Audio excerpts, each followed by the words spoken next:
오늘 은혜 받으실 하나님 말씀은 빌립보서 3장 17절부터 21절 말씀입니다. 빌립보서 3장 17절부터 21절 말씀입니다. 제가 가지고 있는 성경책은 322페이지에 있습니다. 성경책 없는 분들은 주보를 참조하시기 바랍니다. 빌립보서 3장 17절부터 21절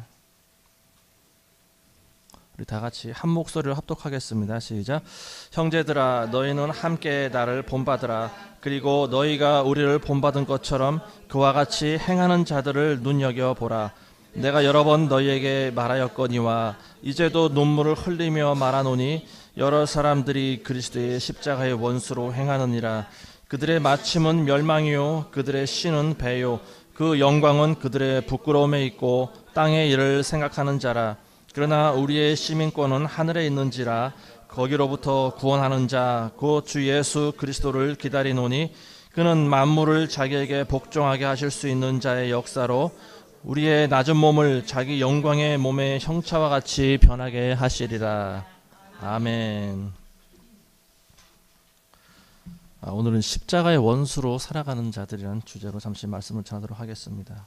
오늘 우리가 읽으신 빌립보서 말씀은 사도 바울 선생이 빌립보에 있는 교인들에게 보낸 서신서 중에 일부입니다. 여러분들은 살아가면서 어떤 상대방에게 어떤 사람에게 그 말을 하면서 눈물을 흘려보신 적이 있습니까? 눈물 흘리면서 여러분들의 진심을 전해보신 적이 있습니까? 아마 우리가 눈물을 흘리면서 상대방에게 자기의 진심을 전하는 일은 그리 흔치 않을 거라고 보여집니다. 저도 여태까지 살아오면서 나의 진심을 상대방에게 전달하기 위해서 눈물을 흘려본 적은 별로 없는 것 같습니다. 최근 들어서 설교할 때 하나님께서 감동을 주시면 저도 모르게 눈물이 나올 때가 있습니다. 저희 아버님이 돌아가실 때 점점 맥박이 멎어지고 숨이 멎어지는 상황에서 아무리 참으려고 해도 눈물이 안 나올 수가 없는 그런 상황이었습니다. 그때 복음을 전했어요, 제가. 근데 저희 아버님이 그거를 귀로는 아마 듣고 계시는 것 같았습니다. 미비한 그런 반응을 보이셨는데 그때 아마 제가 저희 아버님에게 처음으로 진심으로 전한 적이 바로 그때였던 것 같습니다. 우리는 상대방의 생명과 관련된 일을 전할 때는 눈물이 나게 돼 있습니다. 그게 인간과 짐승이 다른 그런 감정의 상태인 것 같습니다. 우리가 상대방이 죽어가는 것을 보면서도 우리의 진심을 전달하지 못한다고 한다면은 짐승과 우리는 조금도 다를 바가 없을 것 같습니다. 사도 바울 선생은 자기가 세운 교회들에게 서신서를 보낼 때마다 눈물로써 그들을 위해서 기도한다는 말을 많이 하고 있습니다. 고린도 교회뿐만이 아니고 에베소 교회, 빌립보 교회 모든 교회들에게 서신서를 보낼 때마다 내가 너희와 함께 있을 때 여러 번 눈물로 훈계한 것을 너희는 기억하라. 이런 말들을 많이 하고 있는데요. 그 사람의 영혼은 영적인 상태를 봤을 때 눈물을 흘려서라도 절대로 잘못된 길로 가지 말라. 이게 우리 인간들에게 가장 중요한 교훈이 아닐까 저는 싶습니다. 우리 인생에 한 번 태어나서 이 땅에서 한 번 살다가 반드시 죽음을 맞이하는데요. 그 영혼이 잘못된 길로 간다면 우리는 그 사람을 잘못된 길로부터 올바른 길로 인도해야 될 그런 책임이 있지 않겠습니까? 그 이야기를 할 때 그냥 지나가는 말 하듯이 가볍게 그냥 예수님 믿어야 그냥 구원을 얻지. 그리 가면 안 돼. 어떤 마음에 무게를 실지 않고 그냥 이런 식으로 이야기를 한다면은 상대방이 그 말을 잘 듣지 않을 것입니다. 우리가 우리의 진심을 이야기할 때는 때로는 우리의 눈물을 흘려서라도 상대방을 올바른 길로 인도할 줄 아는 여러분들 되시길 부탁드리겠습니다. 사도 바울 선생이 오늘 빌립보 교인들에게 말할 때 18절에 보니까 눈물을 흘리면서 말한다고 나와 있는데요. 여러 번 이야기를 한 것 같습니다. 빌립보에 있을 때 그 교인들을 복음을 전하고 그들을 가르칠 때 여러 번 눈물을 흘리면서 말한 적이 있는데 그건 바로 많은 사람들의 영적인 구원과 관련된 부분을 이야기할 때 그런 식으로 이야기했다는 것을 우리가 알 수가 있습니다. 예수님을 전할 때 예수님은 곧 길이요 진리요 생명이라는 사실을 우리가 알고 있습니다. 그 예수님을 전하면서 우리가 그냥 몸이 건조하고 밋밋하게 복음을 전한다면은 상대방의 마음에 어떤 감동과 변화를 일으키기가 쉽지 않을 것입니다. 많은 사람들이 사도 바울 선생의 말에 의하면 많은 사람들 여기서 많은 사람들이라고 하는 것은 불신자들을 이야기하는 것이 아니고 교회 안에 있는 사람들에게 이야기하는 것입니다. 교회 안에 있는 많은 사람들이 그리스도의 십자가의 원수가 되고 있다. 이런 말을 하고 있습니다. 우리가 일반적으로 생각할 때 교회 나오는 이유는 예수님을 구주로 영접하고 그리고 예수님의 말씀대로 살아가기 원하는 그런 순종하는 삶을 살기 위해서 나오는 분들이 많이 있습니다. 그렇지만 내가 설마 그리스도와 원수가 되는 일이 있을까 이렇게 생각해 본 분들은 아마 많지 않을 거라고 생각합니다. 우리는 올바른 길을 제대로 잘 가고 있다고 생각을 합니다. 그리고 때로는 우리 자신의 영적인 상태에 잘 점검하거나 확인해 보지 않습니다. 그냥 앞에서 목사님이 하는 말을 들으면서 그 말씀대로 내가 잘 가고 있겠지 이런 생각을 하면서 살아가는 분들이 많이 있는 것 같습니다. 그리스도의 십자가의 원수가 된다는 것은 곧 예수님과 원수가 된다는 것입니다. 우리는 예수님을 믿고 예수님을 따르면서 천국에 들어가길 원합니다. 그렇지만 십자가를 지기 싫어하는 분들이 많이 있습니다. 우리가 예수님을 믿는다고 할 때는 십자가의 예수 그리스도를 믿어야 되는 것입니다. 아멘이십니까? 그냥 예수님을 믿는 것이 아니라 십자가에 달리신 예수 그리스도를 통해서만이 구원을 얻을 수 있다는 것을 여러분들 아셔야 됩니다. 예수님이 이 땅에 오신 이유는 바로 죽으시기 위해서 오신 것입니다. 우리의 죄를 감당하시기 위해서 예수님께서는 자기의 생명을 드리기 위해서 이 땅에 오신 거예요. 근데 그 예수님의 십자가와 여러분들의 영혼이 하나가 되지 않으면 결코 천국에 들어갈 수 없다는 사실을 알아야 됩니다. 십자가를 지게 하는 빌립보 교인들에게 사도 바울이 십자가의 원수로 행하고 있다. 그런 이야기를 하고 있습니다. 우리도 알지 못하는 사이에 십자가의 원수가 되어 있지는 않습니까? 우리가 그걸 종종 생각해 봐야 됩니다. 이건 가장 중요한 문제가 아닌가 싶습니다. 19절에 보면은 그들의 마침은 멸망이요 그들의 신은 배요 그 영광은 그들의 부끄러움에 있고 땅의 일을 생각하는 자라. 십자가의 원수가 되고 있는 자들의 특징에 대해서 말씀하고 있습니다. 하나씩 살펴보면요. 먼저 그들의 신은 배다 이렇게 나와 있습니다. 그들이 섬기는 신은 하나님이 아니고 배다. 우리 배라는 겁니다. 배. 이건 무슨 말이냐면은 자기 배를 불리기 위해서 하나님을 믿는다는 거죠. 그죠? 먹고 사는 문제 때문에 하나님을 믿는다는 겁니다. 달리 표현하면은 하나님보다 먹고 사는 문제가 더 중요하다. 이런 분들이 교회 안에 많이 있다는 사실입니다. 이게 바로 십자가의 원수가 된다는 사실을 사도 바울은 이야기하고 있어요. 제가 늘 말씀드리지만 여러분들의 영혼의 주인이 누군가를 항상 여러분들 확인하시기 바랍니다. 여러분들의 영혼은 여러분들 것이 아닙니다. 여러분들을 창조하고 이 땅에 보내신 하나님의 것인 줄로 믿습니다. 주인이 바뀌면 안 돼요. 여러분들 영혼의 주인이 하나님이 아니고 여러분들이 되는 순간에 여러분들은 우상을 숭배하는 그런 죄를 범하게 된다는 것을 여러분들 아셔야 됩니다. 우상 숭배의 죄는 가장 하나님이 싫어하시고 경계하시는 죄입니다. 우상 숭배한 사람들이 어떻게 천국에 들어갈 수가 있겠습니까? 자기 자신의 욕망을 위해서 살아가는 자들을 이야기하고 있는데요. 자기 배를 섬기는 사람들은 결국은 자기 마음대로 신앙생활하는 사람들입니다. 우리가 사는 목적이 무엇인가를 우리는 항상 생각해 봐야 됩니다. 먹기 위해서 사는 것이 아닙니다. 먹지 않으면 우리는 죽죠, 물론. 그렇지만 그렇다고 해서 먹기 위해서 살아가면 안 된다는 거죠. 그리스도인들은 먹기 위해서 살아가는 것이 아니고 하나님의 영광을 위해서 살아가는 존재라는 사실을 여러분들 항상 기억하시기 바랍니다. 에덴 동산에서 최초의 최초의 사람인 아담과 하와가 죄를 범했을 때 먹는 것 때문에 죄를 범했다는 것을 여러분들 기억하십시오. 먹는 것은 우리 인간과 굉장히 밀접한 관련이 있습니다. 많은 사람들이 먹는 것 때문에 시험당하기도 하고 실족하기도 하고 또 사람과 원수가 되기도 합니다. 먹는 문제 때문에 항상 우리는 두려워하고 그리고 낙담할 때가 있고요. 또 걱정할 때가 많이 있습니다. 예수님께서 우리에게 그런 말씀 하시지 않습니까? 너희는 먹는 것과 마시는 것과 입는 것 때문에 두려워하지 말라. 걱정하지 말라. 그런 말씀하십니다. 하늘에 나는 공중의 새와 그리고 들에 있는 꽃들도 하나님께서 다 입히고 먹이시지 않느냐. 하물며 너희일까 보냐. 이 믿음이 적은 자들아. 우리는 하나님을 믿는다고 하면서 때로는 너무나 믿음이 적은 그런 행동을 보일 때가 많이 있습니다. 그런 행동을 보이는 것은 출애굽기에 있는 이스라엘 백성들이 예전에 하나님께 그런 원망과 불평을 했던 그런 모습을 보이는 것과 조금도 다를 바가 없습니다. 마지막 때가 되면은 사람들은 먹고 사는 문제 때문에 하나님을 배반하게 되는 그런 일이 있을 수가 있습니다. 지금도 그런 일들이 많이 보여지고 있습니다. 많은 교회들이 왜 배교의 그런 단체에 가입을 했을까요? 결국은 그것도 먹고 사는 문제와 관련이 상당히 밀접한 관련이 있다. 저는 그렇게 보여집니다.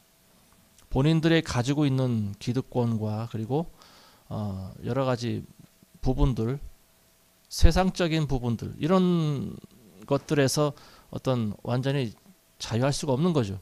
심지어는 목회자들조차 먹고 사는 문제 때문에 마지막에는 짐승의 표를 또 받게 되는 그런 비참한 일이 있을 거라는 것을 성경은 말씀해 주고 있습니다. 짐승의 표를 받는다는 것은 뭡니까? 내가 짐승의 소유라는 겁니다. 성령의 사람들은 짐승의 표를 절대 받지 않습니다. 아멘이시죠? 먹고 살기 위해서 우리가 짐승의 표를 받는다고 하면은 하나님과 원수가 되는 것입니다. 그리고 우리가 하나님의 소유가 아니고 바로 사단 마귀, 짐승의 소유라는 것을 스스로 인정하는 결과입니다. 물론 이 땅에서 먹고 살아갈 수는 있겠죠. 짐승의 표를 받으면서 매매도 하고 먹고 살아갈 수는 있을지 모릅니다. 그렇지만 구원을 받지 못한다고 성경은 나와 있습니다. 영원토록 세세토록 뜨거운 불에 고통을 당하는 그런 지옥에 들어간다는 것을 성경은 말씀해 주고 있습니다. 성령의 사람들은 먹고 사는 문제 때문에 짐승의 표를 받지 않습니다. 저와 여러분들은 그 어떤 위협과 그 어떤 협박이 온다 할지라도 절대로 예수 그리스도의 이름을 배반하는 그리스도인들이 되지 마시길 주의 이름으로 축원드립니다.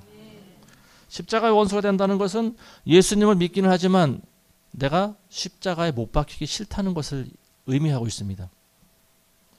십자가에 못 박히기 싫어한다는 것은 결국 그리스도와 원수가 된다는 사실입니다. 우리는 예수님께 아무런 해악을 가하지 않았습니다. 나는 예수님이 하라는 대로 살아왔고 나는 믿음을 보였다고 생각을 합니다. 11조도 드리고 교회 와서 봉사도 하고 또 헌금도 하지 않았습니까? 근데 마지막 때 예수님께서는 이러한 자들이 상당히 많다는 것을 말씀하고 있습니다. 우리가 그리스도의 심판대 앞에 섰을 때 어떤 사람들에게는 내가 너희를 도무지 모른다 이런 말씀을 예수님께서 하신다는 겁니다. 근데 그 사람들이 누구냐 하면은 예수 그리스도를 잘 믿었다고 생각한 사람들입니다. 그리고 심지어는 저와 같은 목회자들이 상당수 많이 있다는 사실입니다. 이 사람들은 예수님의 이름으로 귀신도 쫓아내고 병도 고치고 많은 이적을 행한 사람들입니다. 근데 이런 사람들이 철석같이 자기가 천국에 간다고 믿었던 사람들이 죽고 보니까 예수님이 나를 도무지 모른다고 하는 거예요. 그때 그 황당함과 그때 그 공포와 그 두려움과 놀람과 그때 그 영혼의 상태를 어떻게 말로 표현할 수가 있겠습니까? 다시는 되돌이킬 수가 없는 것입니다. 우리의 인생은 한 번밖에 주어지지가 않습니다. 그 한 번밖에 없는 인생을 오직 예수님을 위해서 여러분들이 날마다 살아가게 되시길 부탁드리겠습니다. 여러분들의 인생을 사는 것이 아니고 여러분들이 주인 되는 것이 아니고 예수님이 여러분들의 삶의 주인이 되어야 우리가 천국에 들어갈 수가 있습니다. 심지어는 천국에 들어가는 것이 목적이 된 분들도 들어가지 못하는 분들이 많이 있습니다. 천국은 소망하고 천국을 바라보면서 열심히 살지만 그러나 거기 예수님이 없으면은 천국에 들어가지 못합니다. 예수님께서는 우리의 참 목자가 되십니다. 우리가 천국에 들어가기 위해서는 예수 그리스도를 따라가야 됩니다. 그리고 예수님을 사랑하셔야 됩니다. 예수님이 없으면은 우리가 아무리 천국을 소망해도 들어가질 못합니다. 십자가에 달릴 때만이 우리가 예수님과 하나가 될 수가 있습니다. 여러분들이 십자가를 지기 싫어하면은 결국 예수 그리스도의 뒤를 따르는 것이 아니고 마귀의 뒤를 따라간 것이라는 사실을 여러분들 아셔야 됩니다. 십자가가 그만큼 굉장히 중요합니다. 고린도전서 1장 18절에 보면은 십자가의 도가 멸망하는 자들에게는 미련한 것이고 그리고 구원받는 백성들에게는 하나님의 능력이 된다고 나와 있습니다. 우리에게 주어지는 능력이라고 하는 것은 십자가를 통해서 우리가 받습니다. 우리가 십자가에서 떨어지는 순간 하나님의 능력이 임하지 않습니다. 제가 말씀드리는 능력이라고 하는 것은 산을 옮기고 바다를 가르는 그런 능력을 말하는 것이 아닙니다. 귀신을 쫓아내고 여러 가지 이적을 말하는 그런 능력이 아닙니다. 십자가의 능력이라고 하는 것은 오직 예수 그리스도를 구주로 영접하고 예수님과 동행하며 예수님이 가시는 길을 끝까지 가는 그런 능력을 의미하고 있습니다. 십자가라고 하는 것은 사람이 죽어지는 곳입니다. 사형틀입니다. 근데 많은 사람들이 죽기를 싫어합니다. 예수님을 따르는 분들이 오늘날 많은 교회에서 가르치고 있는 잘못된 복음 중에 하나가 자아를 죽이라고 하는 말을 하지 않습니다. 십자가에 못이 박힌다고 하는 것은 결국 우리가 죽어져야 된다는 것을 의미하고 있습니다. 근데 오늘날 선포되어지고 있는 많은 복음을 들어보면은 우리의 자아를 실현하라는 그런 이야기를 하고 있습니다. 많은 목사님들이 여러분들의 자아를 성취하십시오. 자아를 실현하십시오. 예수님 안에서 여러분들 성공하십시오. 행복한 삶을 누리십시오. 여러분들은 예수님 안에서 여러분들이 믿는 대로 다 이루어집니다. 뭐 이런 식의 복음. 이건 진정한 복음이 아닙니다. 그건 반쪽짜리 복음입니다. 물론 성공과 행복도 중요합니다. 그렇지만 예수 그리스도를 주인으로 온전히 모신 사람들에게 주는 성공과 행복과 그리고 우리가 주인이 되어서 누리는 성공, 행복은 다릅니다. 저와 여러분들은 하나님이 주시는 성공과 행복을 누리시길 부탁드리겠습니다. 십자가에 우리가 죽어지지 않으면 하나님께서 우리를 온전히 받지 않습니다. 저와 여러분들은 그리스도인들은 예수님과 같은 자들입니다. 우리가 구약을 읽어보신 분들은 아시겠지만 번제단에서 짐승이 죽어져야지 제물이 될 수가 있습니다. 제사장들은 먼저 짐승을 끌어다가 그 머리에 안수하고 그 짐승을 죽입니다. 근데 그 짐승이 죽지 않으려고 발버둥을 치면은요, 어떻게 되겠습니까? 제단 위에 올라가지 못합니다. 하나님께 온전히 번제로 드려지지 못합니다. 번제로 드려지는 짐승은 먼저는 죽임을 당해야 됩니다. 그리고 제사장은 그 짐승의 피를 받아다가 제단 주변에다 뿌립니다. 정결케 하는 의식을 합니다. 예수님이 이 땅에 오신 이유는 바로 이와 같이 번제로 하나님께 드려지시기 위해서 십자가에 죽임을 당했다는 것을 여러분들 아셔야 됩니다. 여러분들이 그 십자가의 예수 그리스도를 따라간다는 것은 무엇을 의미하느냐 하면은 여러분들도 번제단의 짐승과 같이 죽어져야 된다는 것을 의미하고 있습니다. 자아가 살아있는 사람들은 예수님을 믿기가 굉장히 힘듭니다. 수십 년간 예수 그리스도를 믿었지만 온전히 십자가에 달리지 않는 분들이 있습니다. 이런 분들은 믿음이 자라지 않습니다. 그리고 이 세상에 살아가면서 자기가 주인 되려고 하고 그리고 성공하고 행복한 삶을 누리려고 합니다. 예수님이 없는 그런 행복이야 말로 무슨 의미가 있겠습니까?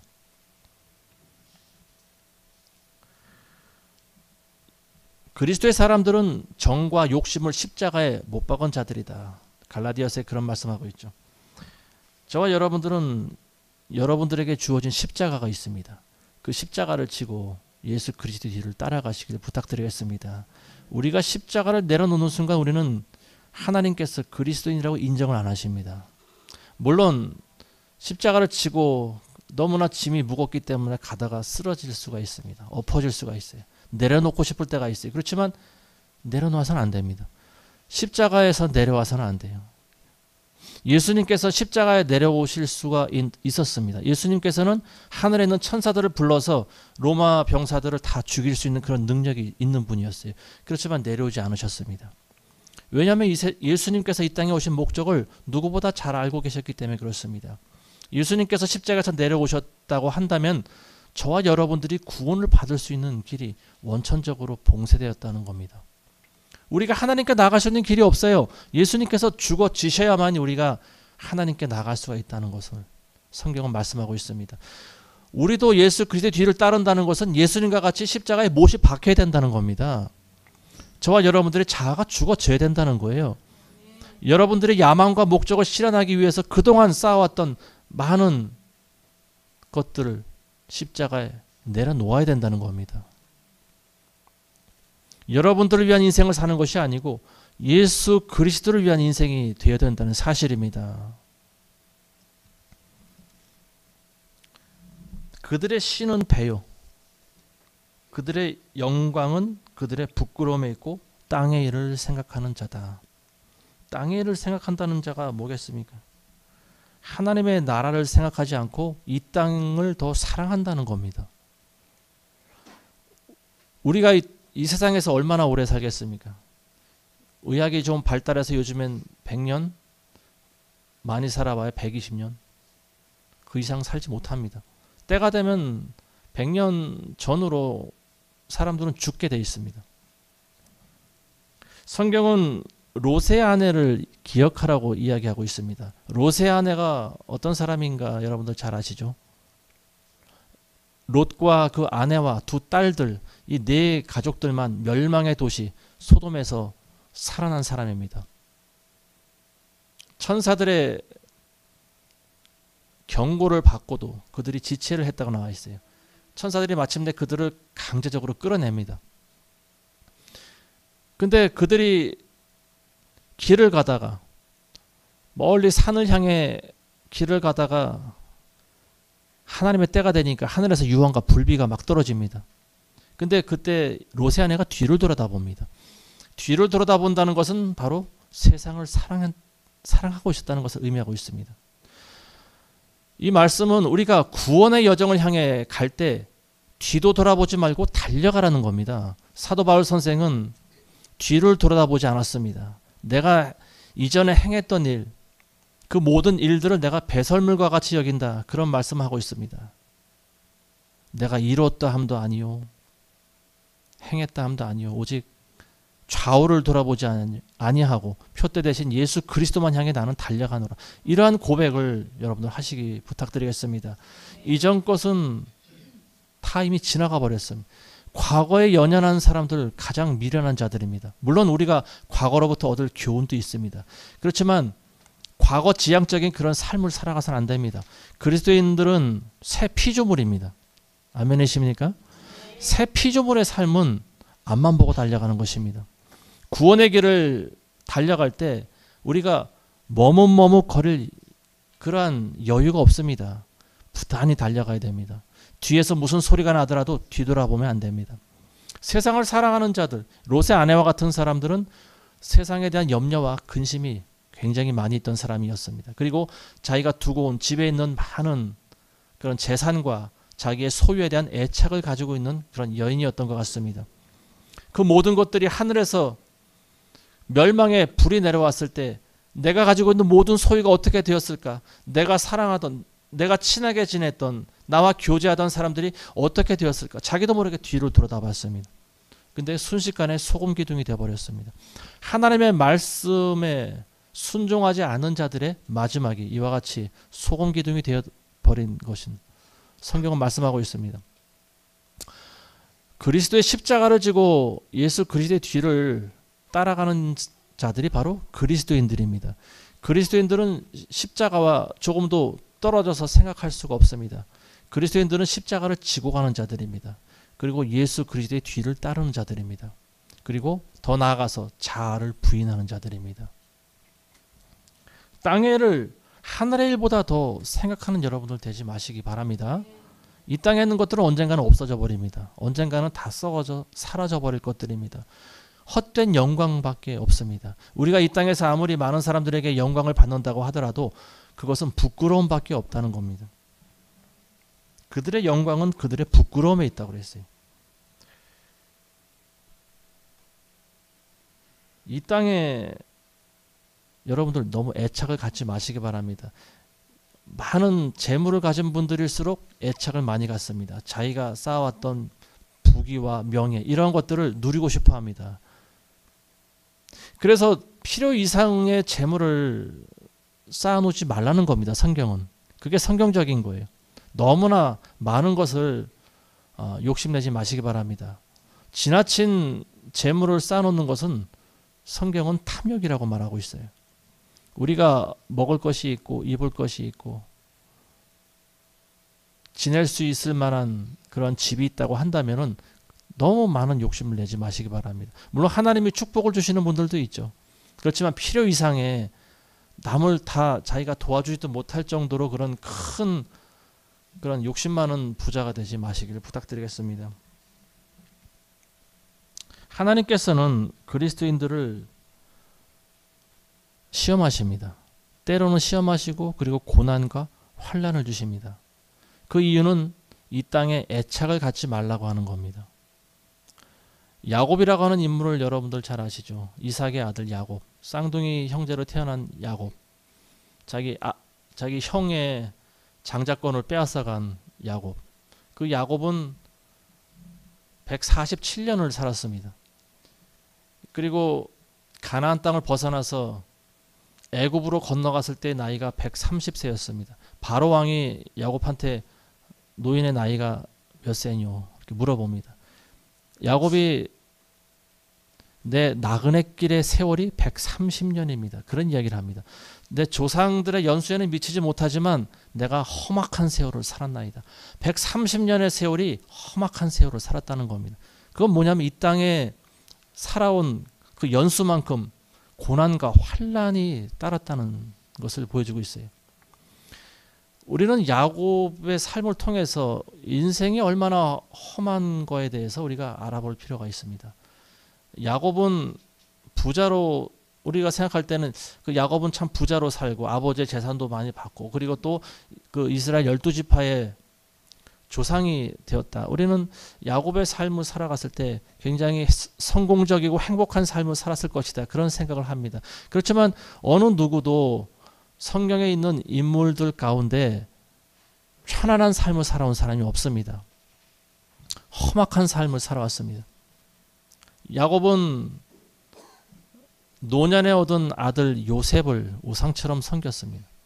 자기가 물론 성경에는 섬겼다는 표현을 하지 않고 있지만 요셉을 다른 아들보다 굉장히 편애를 한 것은 사실인 것 같습니다. 요셉에게는 채색 옷을 입혔다고 나와 있어요. 굉장히 귀한 옷을 입히고 귀하게 기른 아들입니다. 근데 하나님께서는 그 요셉을 어떻게 합니까?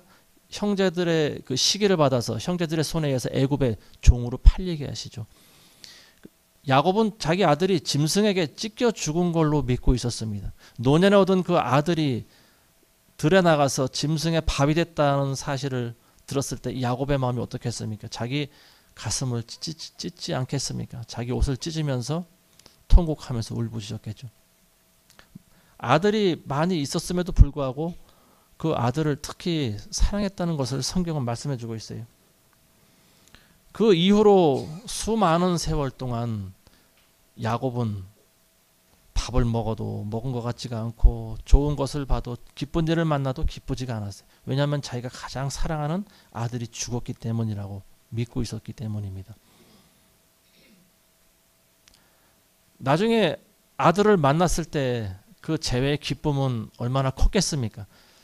자기가 평생 죽었다고 생각한 아들을 이렇게 만나게 될 줄이야. 아들을 만나고 나서 바로왕 앞에 섰을 때 자기의 세월 130년의 세월이 험악한 세월을 살았다. 그런 이야기를 하고 있습니다. 우리가 한평생을 살아가면서 좋은 일도 맞이하고 기쁜 일도 맞이하고 슬픈 일도 많이 맞이합니다. 그러나 따져보면은 좋은 일보다는 슬픈 일이 더 많은 것이 우리 인생이 아닌가 싶습니다. 하나님께서는 그리스도인들이 이 땅에 애착을 갖는 것을 싫어하십니다. 이 세상을 사랑하는 자들에게는 하나님의 사랑이 거기 있지 않다고 성경은 경고하고 있습니다. 이 야곱과 같이 하나님을 따르는 자들은 하나님께서 여러 가지 모양으로 시험하시는데요. 우리가 잘 쓰는 말로 산전수전 다 겪었다. 요즘에는 공중전까지 겪었다는 그런 말이 나오고 있습니다. 산전수전, 공중전 그걸 다 겪어야 하나님의 나라에 들어갈 수가 있다는 것을 성경은 말하고 있어요. 물론 그러한 고난을 안 겪은 분들도 있습니다. 그럼 이런 사람들은 하나님의 나라에 못 들어가냐면 꼭 그렇지만은 않겠죠. 그렇지만 그만큼 이런 고난의 세월을 살아온 사람들은 하나님께서 많이 훈련을 한 사람들이 있다는 것을 보여주고 있습니다. 하나님께서는 우리를 부하게도 하시고 가난하게도 하십니다. 먹을 것을 많이 주셔서 배부르게 하실 때도 있고 먹을 게 하나도 없어서 배고프게 하실 때도 있습니다. 근데 그러면서도 자족할 수 있는 일체의 비결을 배우게 하시는 것이 바로 하나님이십니다. 일체의 비결이라고 하는 것은 다른 것이 아닙니다. 오직 하나님만을 섬길 수 있는 비결을 말하고 있어요. 예수 그리스도의 뒤를 따라갈 수 있는 비결입니다. 다르게 표현하면 세상을 사랑하지 않는 비결입니다. 살다 보면은 부할 때도 있고 천하게 살 때도 있고 여러 가지를 많이 겪습니다. 근데 그 모든 일들을 통해서 우리가 배워야 될 한 가지 비결이 있다고 하면은 오직 예수님만 따라가는 비결입니다. 세상을 사랑하지 않고 그리스도의 뒤를 따라갈 수 있는 비결입니다. 많은 훈련을 받은 사람들은 자기의 상황에 너무 기뻐하거나 또 너무 낙심하지도 않습니다. 왜냐하면 우리 인생 자체가 어떤 사이클을 그리기 때문에 그렇습니다. 올라갈 때가 있는가 하면 내려갈 때가 있습니다. 또 내려갈 때가 있는가 하면 올라갈 때가 있고, 우리 인생이 원래 그런 겁니다. 많은 사람들이 사망의 음침한 골짜기로 내려갈 때 하나님을 원망하고 불평합니다. 근데 그것은 그리스도인들의 자세가 아닙니다. 우리가 고난의 길을 통과할 때는 오히려 하나님께 감사할 줄 알아야 됩니다. 많은 사람들이 이 땅에 허무하고 부질없는 것들을 위해 살아갑니다. 너무 이 세상을 사랑하고 애착을 갖습니다. 근데 그건 그리스도인들 입장에서 별로 바람직한 행동은 아닙니다. 우리는 너무나 부질없는 것에 너무 많은 애착을 가질 때가 많이 있어요. 고린도전서 3장 12절에 보면 이런 말씀이 있습니다. 만일 누구든지 금이나 은이나 보석이나 나무나 풀이나 짚으로 이 터 위에 세우면 각 사람의 공적이 나타날 터인데 그날이 공적을 밝히리니 이는 불로 나타내고 그 불이 각 사람의 공적이 어떠한 것을 시험할 것이다. 만일 누구든지 그 위에 세운 공적이 그대로 있으면 상을 받고 누구든지 그 공적이 불타면 해를 받으리니, 이런 말씀하고 있습니다. 공적이라고 하는 것은 우리의 믿음을 이야기하고 있습니다. 어떤 사람의 믿음은 보석과도 같이 단단하고 견고할 것이다. 불로 시험할 때 이 사람은 해를 받지 않는다고 나와 있어요. 그런 믿음을 그리스도인들이 가져야 됩니다. 근데 어떤 사람들의 믿음은 풀이나 나무나 불에 타서 없어지는 걸로 세워지는 사람도 있어요. 근데 하나님께서는 그걸 불로 시험하실 때 그 불이 타고 없어져 버리면은 믿음이 없다는 겁니다. 저와 여러분들의 믿음은 보석과 같이 빛날 뿐더러 그리고 불에 타서 없어지는 그런 믿음을 갖지 마시길 바랍니다.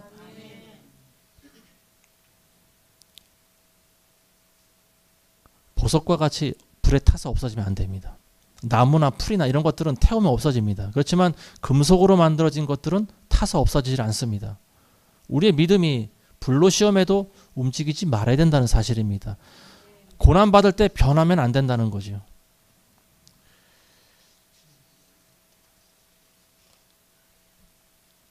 이런 자들을 성경에 다른 말로 육신의 자들이다, 이런 표현도 하고 있습니다. 육의 일을 생각하는 자들. 다른 말로는 거듭나지 못한 자들이다, 또 이렇게 표현할 수도 있죠. 이런 사람들은 언젠가는 세상을 사랑하게 되어 있습니다. 세상을 사랑하는 자들은 언젠가는 그리스도를 배반하게 되어 있습니다. 예수님의 12 제자들 중에서도 한 명은 결국은 마귀의 자식이지 않습니까? 모두가 다 예수님을 따른다고 했던 제자들이 결국은 한 명은 다시 세상으로 돌아가고 말았습니다. 자신의 영적인 상태를 깨달았을 때 그 가룟 유다는 스스로 목을 매서 자살을 합니다. 끝까지 회개를 안 합니다. 자기가 자살을 한다는 것은 자기의 인생의 주인이 자기라는 겁니다. 그리스도인들 가운데 자살한다는 것은 있을 수가 없는 일입니다. 가끔 연예인이나 유명한 사람들이 자살했는데 알고 보니까 이 사람도 교회 집사였느니 권사였느니 이런 소리가 들려옵니다. 근데 그거는 무늬만 그리스도인들입니다. 진정한 그리스도인들은 자기 영혼의 주인이 바로 하나님인데 어떻게 자기가 스스로 목숨을 끊습니까? 그건 있을 수가 없는 일이죠. 세상을 사랑하는 사람들은 언젠가는 주님 앞에서 등을 돌립니다. 부자 청년을 여러분들 기억하시기 바랍니다. 돈 때문에 예수님 앞에서 등을 돌린 사람이 바로 이 부자 청년입니다. 이스라엘 백성들이 출애굽했을 때 조금만 배고프고 목마르면은 바로 하나님께 원망 불평했습니다. 그리고 다시 종살이하러 애굽으로 돌아가자, 이런 이야기를 합니다. 모세와 아론을 죽이고 우리가 애굽으로 다시 돌아가자. 하늘에서 내리는 만나와 메추라기만 먹고서는 우리가 기력이 쇠해서 살 수가 없다. 우리가 애굽에 있을 때는 얼마나 맛난 것을 많이 먹었냐. 고기도 먹고 부추도 먹고 오이도 먹고 마늘도 먹고 참외도 먹고. 근데 지금 우리는 너무나 영양가 없는 이 만나와 그리고 가끔 내려주는 메추라기밖에 먹질 못하는구나. 아론과 모세를 죽이고 다시 애굽으로 돌아가자. 날마다 하나님 앞에서 원망 불평했던 사람들이 이스라엘 백성들이었습니다. 근데 저도 그 사람들의 입장이 되었으면 그렇게 했을 거라는 생각이 듭니다. 우리는 너무나 이 세상에 길들여져 있기 때문에 우리의 혀는 굉장히 미각에 발달해 있습니다. 맛있는 음식을 먹어본 사람들은 단순한 음식을 먹지 못합니다. 제가 예전에 군대 말씀드려서 죄송하지만요. 군대에 있을 때 무거운 짐을 지고 행군을 할 때가 있었습니다. 이제 그걸 천리 행군이라고 하는데요. 그 무거운 짐 배낭을 메고 하루에도 여러 개의 산을 오르락 내리락 하면서 길을 갈 때가 있었는데 땀이 비 오듯이 쏟아지고 입에서는 정말 단내가 나고요. 그리고 배는 등가죽에 붙었고 먹을 것이 없고 마실 것이 없고 그 무거운 걸 지고 그냥 오직 명령에 순종해서 길을 가야 되는데요. 산길을 걸어가면서 머릿속에 들어오는 생각이 다른 생각이 나질 않아요. 아주 여기서 진짜 하나님이 나한테 소원이 뭐냐 물어보시면은 물어본다고 하면은 다른 게 생각이 안 날 것 같아요. 그때는 머릿속에 꽉 차 있던 게 뭔지 아십니까, 여러분들? 뭐라고 생각하십니까? 비슷합니다. 사이다. 근데 사이다가 정답은 아니고요. 저는 저기 군대 가기 전에 친구들과 시원한 호프집에서 맥주를 마셨던 생각이 나더라고요. 맥주밖에 생각이 안 났어요. 조금 양보하면 시원한 막걸리? 머릿속에 그 생각을 하면서 생각은 자유니까 그 즐거운 생각을 하면서 예전에 친구들과 먹었던 그 시원한 호프, 막걸리 뭐 이런 생각을 하면서 그걸 그 훈련을 감당할 수가 있었습니다. 나중에는 근데 그런 생각도 안 들더라고요. 머릿속이 하얘지고 아무 생각이 안 나죠. 빨리 이 짐을 좀 내려놨으면 좋겠다 하는 생각밖에 들질 않더라고요. 이스라엘 백성들이 바로 이와 같지 않았을까 생각합니다. 왜 우리가 이 헛된 고생을 광야에서 해야 되는가?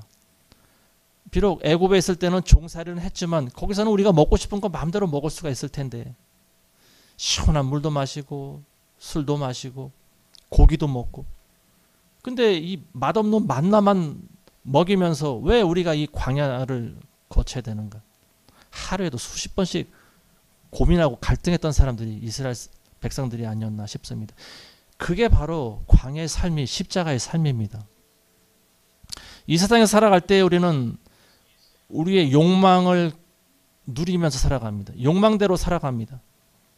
인간적인 그런 욕구를 충족하면서 살아갑니다. 근데 때로는 십자가의 삶이라고 하는 것은 우리의 인간적인 욕구를 절제할 때가 있다는 것을 말씀해 주고 있습니다. 우리의 자아를 죽인다고 하는 것은 내 생각과 내 욕망을 내려놓는 겁니다. 더 나아가서 십자가에 못 박는 겁니다. 내가 죽어지는 거예요. 죽은 사람한테 맛있는 음식이 무슨 소용이 있겠습니까? 죽은 사람한테 부귀영화가 무슨 소용이 있겠습니까? 그만큼 이 세상이 주는 유혹과 욕망은 달콤하다는 겁니다. 내가 죽어질 때만 그걸 내려놓을 수가 있다는 겁니다. 끝까지 싸워야 되는 거죠. 우리는 십자가에서 끝까지 싸워야 되는 거예요. 십자가에서 내려오면 안 됩니다. 성령의 사람은 이미 십자가에 못 박혔다고 나와 있어요. 우리는 내려올 수가 없습니다. 그리스도의 뒤를 따라가는 사람들은 이미 십자가에 못이 박혀 있기 때문에 그렇습니다. 못 박힌 사람은 자기 스스로 내려올 수가 없습니다. 우편의 강도와 같이 죽을 때까지 예수님과 함께 있는 겁니다.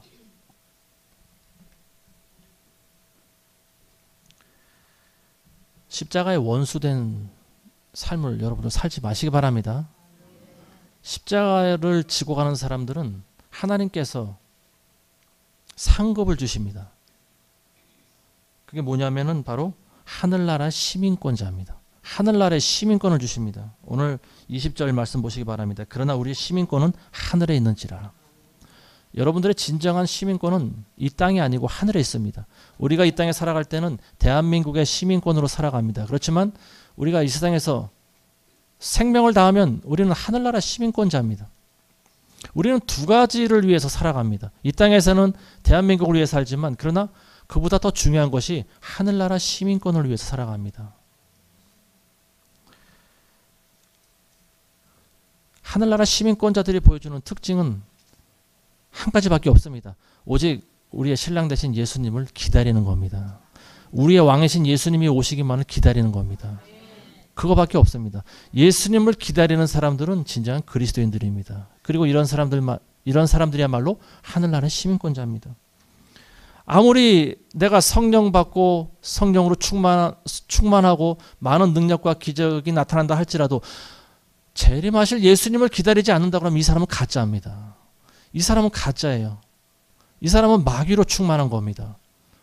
진정한 그리스도인들은 예수님의 얼굴을 보는 것이 가장 큰 소원입니다.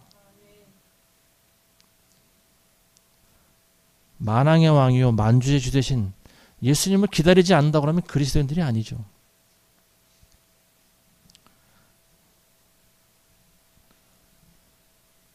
(1965년도인가) (64년도인가) 그때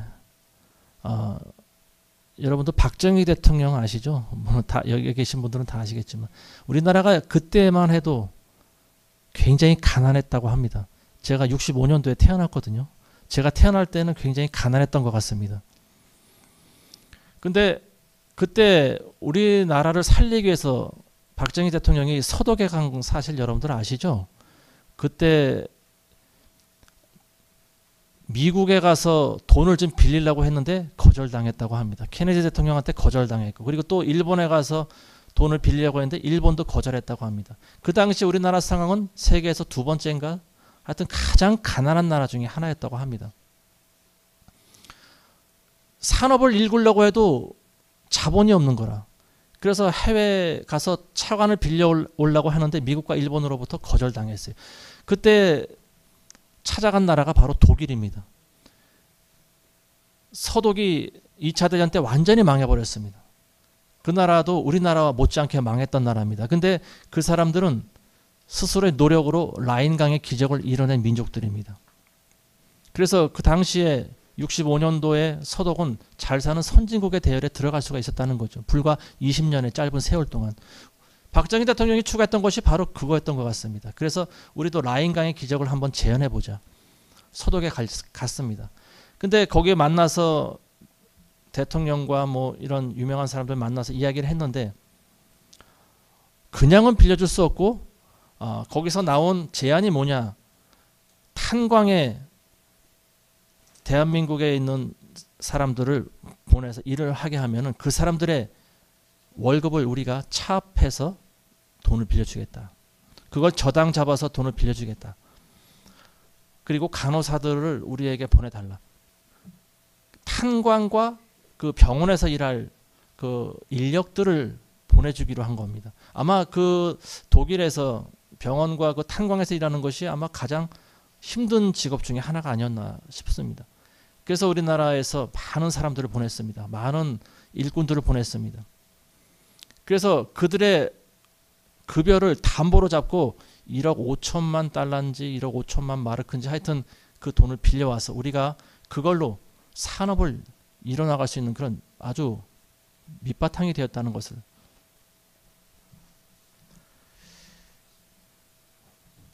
근데 이제 그때 박정희 대통령이 그들을 위로하러 65년도인가 갔다고 합니다. 근데 독일을 가려고 했는데 비행기가 없었던 시절이라고 합니다. 독일에 가는 그 노선이 없었어요. 그래서 독일에서 루프트한자라고 하는 독일 그 여객기를 보내줬습니다. 그래서 그걸 타고 독일을 갔는데요. 28시간이 걸렸다고 그러죠. 그래가지고 독일에 도착했는데 거기서 이제 뭐 정상회담도 하고 그리고 우리나라에서 파견 보낸 노동자들을 만나러 가는 그런 일이 있었다고 합니다. 그래서 이제 그 거기가 무슨 그 탄광이 함보로 탄광인가요? 함바른지 하여튼 함보른지 이름은 잘 모르겠는데 거기 탄광에 가가지고 그들을 만나는데요. 거기서 이제 그 젊은 청년들 수많은 한국의 청년들이 그 중에는 대학 나온 사람들도 상당히 많이 있었다고 합니다. 근데 나라가 어렵다 보니까 일자리가 없어서 결국은 독일에 가서 광부로 일을 하고 있는 사람들이었는데요. 이 사람들이 얼굴에 그 이제 그 그 뭡니까 연탄 같은 거를 막 묻히고 일하다가 나와서 고국의 대통령이 왔다고 하니까 다들 나와가지고 환영하고 맞이하고 그리고 간호사들도 다 와가지고 한복을 곱게 차려입고 그리고 손에 전부 태극기를 들고 박정희 대통령을 맞이했던 그런 일이 역사적으로 남아있죠. 근데 많은 그때 그 함부르 거기 공회당인가요? 거기서 연설을 할 때 그 애국가를 불렀다고 합니다. 애국가를 부르는데 이제 동해물과 백두산이 마르고 닳도록 애국가를 부르는데 이제 많은 사람들이 그 애국가를 부르면서 눈물을 흘렸다고 그러죠. 그만큼 그 해외에서 살던 그 타국 생활이 어렵고 힘들었던 것 같습니다. 저도 한 4, 5년 동안 해외에 살아봤지만은 나라를 떠나면은 굉장히 마음이 외롭습니다. 허공에 붕 뜬 것 같아요. 한국 소리만 나도 막 달려가고 싶은 마음이 있습니다. 옆집에 사는 분들이 1년에 한 번씩 한국을 다녀온다고 하는데 저희는 4, 5년 동안 한 번도 가보지를 못했어요. 표를 구할 수가 없었기 때문에 못 갔습니다. 한국 간다 그러면 그렇게 부럽더라고요. 누가. 근데 박정희 대통령이 한국에서 어려운 길을 왔는데 수많은 사람들이 한국 그 청년들과 그 간호사들이 다 나왔습니다. 다. 그리고 같이 애국가를 부르는데 애국가 마지막 절이 뭐죠? 하도 안 불러보니까 잃어먹겠네요. 길이 보전하세요. 하여튼 애국가를 하도 불러본 지가 오래돼가지고 그때는 많은 사람들이 통곡하고 울었다고 합니다. 그래서 박정희 대통령도 울고 그 사람들도 울고 같이 그들과 같이 참 손을 잡아주면서 위로하고 그러고 돌아왔다고 하는데 그때 그 박정희 대통령이 그 설교문이 있어서 제가 한번 준비해 왔습니다. 제가 뭐 좀 되지만 한번 들어보시기 바랍니다. 박정희 대통령이 그때 그 한국의 탄광에서 일하는 광부들과 간호사들 앞에서 한 설교입니다. 여러분 만리 타향에서 이렇게 상봉하게 되니 감개무량합니다. 조국을 떠나 이영만리 남의 나라 땅 밑에서 얼마나 노고가 많으십니까? 서독 정부의 초청으로 여러 나라 사람들이 이곳에 일하고 있는데 그중에서 한국 사람들이 제일 잘하고 있다고 칭찬받고 있음을 저는 기쁘게 생각합니다. 광원 여러분, 간호사 여러분, 모국의 가족이나 고향 땅 생각에 괴로움이 많을 줄로 생각되지만 개개인이 무엇 때문에 이 먼 이국에 찾아왔던가를 명심하여 조국의 명예를 걸고 열심히 일합시다. 비록 우리 생전에는 이룩하지 못하더라도 후손을 위해 남들과 같은 번영의 터전만이라도 닦아 놓읍시다. 여러분, 난 지금 몹시 부끄럽고 가슴이 아픕니다. 대한민국 대통령으로서 무엇을 했나 가슴에 손을 얹고 반성합니다. 나에게 시간을 주십시오. 우리 후손만큼은 결코 이렇게 타국에 팔려 나오지 않도록 하겠습니다. 이런 설교문을 했다고 합니다. 근데 하여튼 이 설교문을 하면서 대통령도 울고 많은 듣는 사람들도 울고 그만큼 우리나라가 가난했던 시절이 있었던 거라는 것을 역사는 기록하고 있습니다. 그 당시 우리나라 국민들의 1인당 GDP가 한 사람이 총 생산량이죠. 1년에 80불밖에 되지 않았다고 합니다. 전 세계에서 가장 가난한 나라였어요. 근데 그게 불과 50년밖에 지나지 않았는데요. 지금 우리나라가 어떻습니까? 세계 10위권 안에 드는 나라가 됐지 않았습니까? 박정희 대통령의 그 나라를 사랑하는 마음, 준비하는 마음, 나라를 살려보고자 하는 그 마음, 그런 것이 없었으면 우리나라가 어떻게 지금의 그 위대한 업적을 이룰 수가 있겠습니까? 많은 사람들이 우리나라를 보고 한강의 기적이다 그런 표현을 하고 있습니다. 근데 지금 우리나라의 현실은 과거에 그 훌륭한 업적을 이룩했던 대통령을 지금은 매도하고 있는 그런 시대가 되어버렸지 않습니까? 그분의 딸한테 우리가 이렇게 대접을 하면 안 되는 거죠. 그죠? 이 나라 정치인들은 역사를 정확히 인식을 해야 된다고 저는 생각을 합니다. 무엇이 선이고 무엇이 악인지를 지도자들은 알아야 됩니다. 이 세상에 대통령이 와도 사람들은 감격해합니다. 그리고 눈물을 흘리고 환영하고 반깁니다. 며칠 전서부터 준비를 하고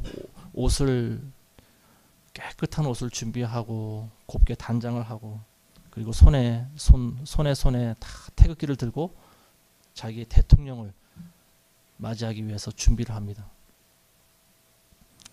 근데 예수님이 오신다 그러면 어떨까요? 예수님이 오신다 그러면 여러분들 어떻게 하시겠습니까?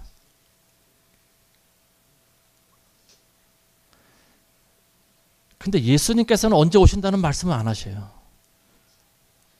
이 땅의 왕들은 자기의 일정에 대해서 다 발표를 하고 이야기를 합니다. 내가 언제 어디로 가겠다. 사람들은 미리 준비를 하죠. 예수님께서는 언제 오신다는 말씀을 안 하십니다. 진정으로 우리가 예수님을 기다리는지를 보고 계시는 겁니다.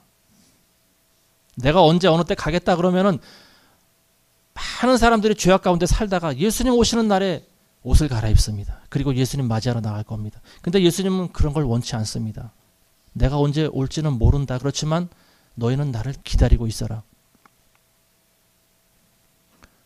평생을 걸쳐서 예수님을 기다리는 자, 그런 자들이 신부의 자격이 있습니다. 언제 오실지 모르지만 기약이 없지만 그래도 오늘도 내일도 모레도 나는 예수님만 기다립니다. 이런 사람들이 천국의 시민권자입니다. 왜냐하면 천국의 시민권자는 그날의 왕을 기다리게 돼 있습니다. 세상의 임금을 기다리는 것이 아니라 하늘나라 백성들은 하늘나라 왕을 기다립니다. 하늘나라 주인을 기다립니다. 예수님이 오시는 것을 기다리지 않는다고 하면 우리는 하늘나라 시민권자가 아닙니다. 예수님께서는 하늘과 땅의 모든 권세를 가지신 분입니다. 그리고 오늘 21절에 나와 있는 것 같이 만물을 자기에게 복종하게 하실 수 있는 자입니다. 그리고 우리를 예수님과 같은 영광의 몸의 형체로 바꾸실 수 있는 분이 바로 예수님인 줄로 믿습니다. 이 땅에서 행복을 누리는 자들은 예수님을 소망하지 않습니다. 그리고 이런 자들이야말로 그리스도의 원수가 된 자들입니다. 그리스도인들의 진정한 기쁨은 예수님을 만나보는 것입니다. 천국을 사모하지만 예수님을 믿지만 십자가를 지기 싫어하는 그리스도인들, 이 사람들은 엄밀하게 말해서 그리스도인들이 아닙니다. 그리스도로는 우리가 그리스도를 따른다고 할 때는 십자가의 그리스도를 따르는 것입니다. 우리가 이 세상을 사랑하지 않고 하늘나라를 소망하고 사랑한다면 저와 여러분들 안에 하나님의 성령이 역사하고 계시는 줄로 믿습니다. 성령의 사람들은 먹고 살아가는 일에 치중하지 않습니다. 자기가 살기 위해서 예수님을 배반하지 않습니다. 하나님께 여러분들 항상 감사하시기 바랍니다. 오늘 추수감사주일인데 무엇을 감사해야 될지 여러분들 먼저 아시기 바랍니다. 저와 여러분들에게 먹을 것을 주시고 입을 것을 주시고 그래서 감사한 것뿐만이 아니고 저와 여러분들을 영원한 지옥에서 영원한 천국의 길로 인도하신 분께 감사하시기 바랍니다. 여러분들에게 그리고 성령을 주신 분에게 감사하시기 바랍니다. 더 나아가서 우리에게 고난을 주신 하나님께 감사하시기 바랍니다. 고난을 통해서 우리가 그리스도의 영광에 들어갈 수 있다면 그 고난이 아니고 고난이 우리에게 축복인 줄로 믿습니다. 저 여러분들은 오직 하늘나라 시민권자답게 십자가를 지고 먼저 가신 예수님의 뒤를 따라가게 되시길 주의 이름으로 축원드립니다. 기도하겠습니다. 하나님 아버지 감사합니다. 예수님이 이 땅에 오셔서 우리 죄를 대속해 주시고 피 흘리심으로 하늘나라 시민권자가 되게 하심을 참으로 감사합니다. 하나님, 우리가 이 땅을 살아갈 때 우리 자신의 욕망이나 우리의 인생을 살아가는 것이 아니고 오직 주인 대신 예수님을 위해 살아갈 수 있도록 인도하여 주시옵소서. 이 세상 그 어떤 것과 원수가 된다 하더라도 오직 그리스도의 십자가와 원수되지 않게 도와주시옵소서. 예수님은 우리의 주인 되십니다. 예수님은 우리의 모든 것이 되십니다. 예수님은 우리의 왕이 되십니다. 우리는 왕이신 예수님을 기다리고 기다립니다. 예수님 속히 오시옵소서. 예수님의 이름으로 축복하고 기도드리옵나이다. 아멘. 오늘 추수감사주일이면서 오늘 성찬주일입니다. 오늘 같이 찬송가 229장 같이 하시면서 예수 그리스도의 살과 피에 같이 참여하시는 여러분들 되시길 바라겠습니다. 찬송가 229장 같이 하겠습니다.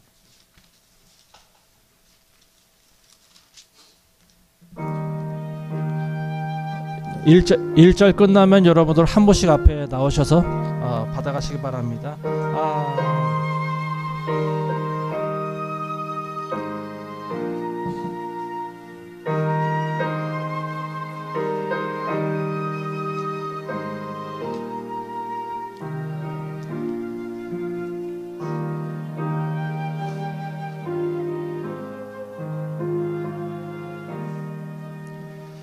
아무 흠도 없고